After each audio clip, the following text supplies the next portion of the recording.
मेरा नाम है मुर्दा और ये है मेरी कहानी। करीब 3 साल पहले मैं और मेरे दो दोस्त हम लोग ने एक बारबेक्यू का प्लान बनाया था। हम लोग एक पहाड़ी तालाब वाली जगह पे जाके कैंपिंग करने वाले थे और पूरी रात वहीं रुकने वाले थे।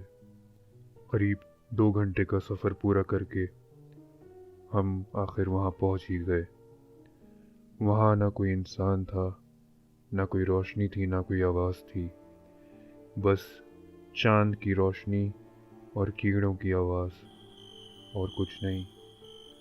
हमने अपनी चटाई बिछाई, हमारा सामान सेट किया और बोनफायर की तैयारी में लग गए। करीब 5 मिनट तक जब हमसे आग नहीं लगी तो हमारे दोस्त ने कहा, तुम लोग हटो, मैं आग लगाता हूँ। हम वहाँ जाके बैठ गए चटाई पे और बातें करने लगे। तब तक हमारा दोस्त बॉनफायर सेट करने लगा था। मैं और मेरा दोस्त हम दोनों यहाँ वहाँ की बातें करते हुए भूतिया कहानियों पे पहुँच गए। इसी वक्त मैंने हमारे तीसरे दोस्त को आवाज़ दी कि हाँ भाई, आग जली कि नहीं। उसने कोई जवाब नहीं दिया। मेरे दूसरे दोस्त ने भी उसको आवाज़ दी, लेकिन उसने कोई जवाब नहीं दिया। हमने वो बात इग्नोर करके वापस से हम आपस में बात करने लगे। कुछ वक्त के बाद हमने नोटिस किया कि अचानक से एक अजीब ही तरह की खामोशी छा गई थी आसपास। हम दोनों ने जैसे ही नोटिस किया, हमारा दोस्त न हिल रहा था, न कोई आवाज़ कर रहा था, और उसने आग भी नहीं जलाई थी अभी तक। हम अचानक से परेशान होने लगे क्योंकि हमें कुछ समझ नहीं आ रहा था। हमने हमारे दोस्त को वापस से आवाज़ दी, लेकिन उसने पलट के देखा ही नहीं। इतने में मेरा दूसरा दोस्त के हाथ कँपकँपाने लगे।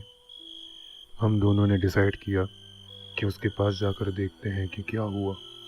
जैसे ही मैं उसके पास गया, मैंने उसके कंधे पे हाथ रखा और उसकी तरफ देखा, और जो मैंने देखा उससे मेरे होश ही उड़ गए।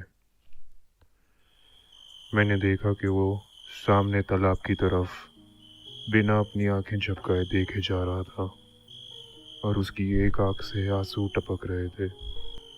मेरा दूसरा दोस्त बार बार उसका नाम लेता रहा ताकि वो अपनी आंखें झपकाए, हिले और हमारी बात सुने, लेकिन हमारा दोस्त जैसे कि अटक ही गया था। इतने में मैंने अपने दोस्त को ज़ोर से थप्पड़ मारा और वो ऐसे अचानक से होश में आया जैसे नींद से उठा हो। उसने हमारी तरफ देखा, अपने आंसू पोंछे और जल्दी से हम अपना सामान लेके गाड़ी की तरफ भाग गया।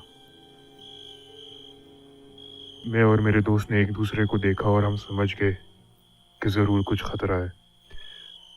मैं जल्दी से गाड़ी की तरफ भागा, गाड़ी स्टार्ट करी और हम वहाँ से निकल गए। पूरे रास्ते हाईवे तक हम तीनों ने खामोशी ठान रखी थी। जैसे ही हम हाईवे पर पहुंचे, मैंने अपने दोस्त से पूछा कि क्या हुआ था, तूने ऐसा वहां क्या देखा जो तू रोने लगा। जो उसने हमें जवाब दिया, उससे हमारे रोंगटे ही खड़े हो गए। उसने हमसे पूछा, क्या तुम्हें वहां किसी की आहट महसूस हुई थी? हमने बोला नहीं। उसने पूछा, तुम्हें नहीं लगा कि हमारे साथ वहां कोई और भी था? जिसका मैंने जवाब दिया, नहीं, वहां सिर्फ हम तीनों ही तो थे। उसने कहा, जैसे ही मैं वहां बैठा और तुम लोग पीछे जाके लेट गए थे, मुझे एक आहट सुनाई दी, जैसे मेरे पास से कोई गुजरा हो। लेकिन मैंने कोई परिंदा सोच के उसे इग्नोर कर दिया और अपने काम पे लगा रहा। थोड़ी देर बाद मुझे ऐसे लगा जैसे कोई मेरा नाम ले रहा है, प्रकाश।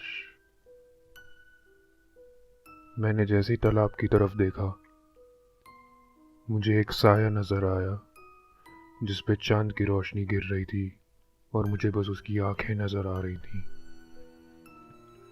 मैं एक पल के लिए चौंक गया। मैं चिल्लाना चाहता था, तुम लोगों को बुलाना चाहता था, लेकिन मैं कुछ नहीं बोल सका। वो साया मुझसे कुछ बोल रहा था। उसने मुझे मेरे वो हर राज बताए जो मैंने कभी किसी को नहीं बताए, और वो मुझे बोल रहा था कि मैं उसके पास आऊं अगर मैं चाहता हूं कि वो राज किसी और को पता ना चले।